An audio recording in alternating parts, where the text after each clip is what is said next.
संतोष देशमुख यांच्या कुटुंबियांना न्याय मिळावा यासाठी परभणीमध्ये सर्वपक्षीय मूक मोर्चा पार पडला। या मोर्चामध्ये संबोधन करताना मनोज जरांगे पाटील यांनी वंजारी समाजाच्या भावना दुखवतील असे वक्तव्य केले आहे, असा आरोप त्यांच्यावर होत आहे। मराठवाड्यात जातीय वाद पुन्हा पेटला आहे। आपण पाहू मनोज जरांगे पाटील यांनी काय बोलले आहे।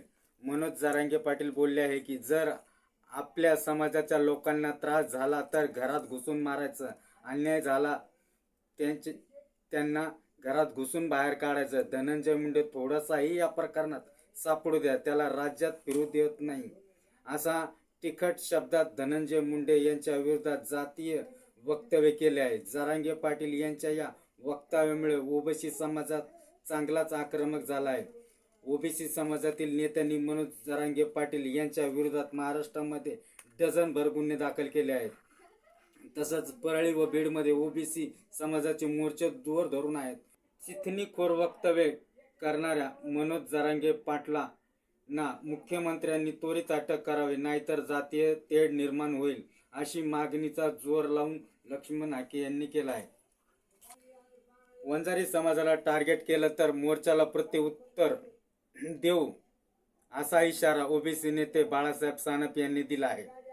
तसंच मनोज जरांगे ज्या पद्धतीने बोलतात ते योग्य नाही, लोकशाही आहे, ठोकशाही नाही, असा कायदा हातात घ्यायची काही गरज नाही, असं बोलत छगन भुजबळ यांनी या वादात उडी घेतली आहे।